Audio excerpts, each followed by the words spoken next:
Un jour, j'ai cassé mes écouteurs. J'étais vraiment dégoûté, parce qu'ils m'avaient été offerts par ma sœur. Je lui avais promis que je ne m'en débarrasserais jamais. Je l'aimais beaucoup, mais bon, depuis l'accident, je ne lui parle plus. J'ai jeté les écouteurs à la poubelle, et j'en ai acheté de nouveaux, bleu clair, assez petits. Ils étaient similaires à ceux que m'avait offert ma sœur. J'espérais qu'elle ne remarquerait pas que j'en avais changé. Je les ai eus pour 15 euros, c'est donné pour des écouteurs comme ceux-ci, la qualité de son est exceptionnelle, et les coussins épousent parfaitement la forme de l'oreille. Les choses bizarres ont commencé durant le chemin vers chez moi. J'avais l'impression d'être suivi, et je sentais un courant chaud dans ma nuque. Pourtant, il faisait plutôt froid ce jour-là. J'étais sûrement paranoïaque. Quand je suis rentré chez moi, j'ai essayé mes nouveaux écouteurs. Un seul mot, parfait. Mais au fur et à mesure que les jours passaient, le son devenait de plus en plus horrible. J'ai envisagé de les rapporter au magasin, mais avant de le faire, j'ai changé d'avis sans vraiment savoir pourquoi. Un mois plus tard, alors que je sortais de la fac pour rentrer chez moi, j'ai commencé à marcher en mettant mes écouteurs. Je savais que quand je rentrerais chez moi, personne ne me parlerait. En fait, personne ne parlerait à personne. Mais je savais qu'ils me regarderaient bizarrement, comme si c'était ma faute. C'est la première fois que ça arrive, et ça arrivera de nouveau l'année prochaine, le même jour. Mais ce n'est pas grave, ils me reparleront demain. Ils m'aiment toujours.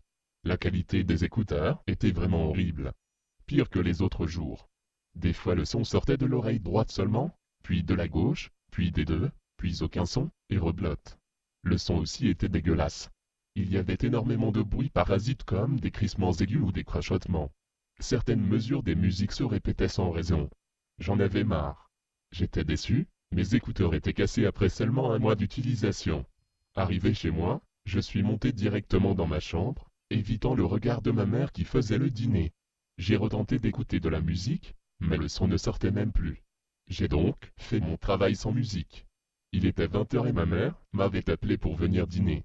Je suis descendu, et j'ai vu mes parents manger ensemble. J'ai donc lâché un soupir avant de les rejoindre en prenant soin de ne pas les regarder. J'ai mangé rapidement et je suis retourné dans ma chambre. Avant de fermer ma porte, j'ai entendu ma mère éclater en sanglots. Je la comprends, je suis triste aussi. Ça faisait un an pile. J'ai donc passé le reste de la soirée à regarder des émissions stupides, pour me vider l'esprit. Je suis donc allé me coucher. Le soir, alors que je dormais, j'ai cru entendre quelqu'un me parler. J'ai lentement ouvert les yeux, et je me suis assis. J'avais quelque chose sur les oreilles. J'ai enlevé cet objet, et j'ai découvert avec surprise mes écouteurs. Je ne me rappelais pas les avoir mis. Par curiosité, je les ai remis dans mes oreilles pour écouter. Je ne connaissais pas cette musique.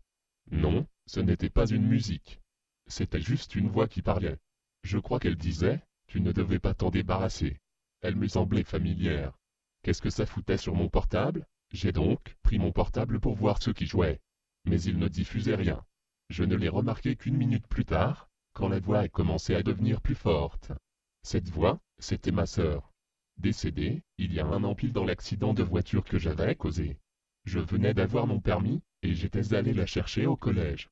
On parlait beaucoup, et je ne faisais pas attention à la route. Je n'avais pas vu le stop. Une voiture était arrivée à grande vitesse, et avait foncé directement sur le côté où se trouvait ma sœur.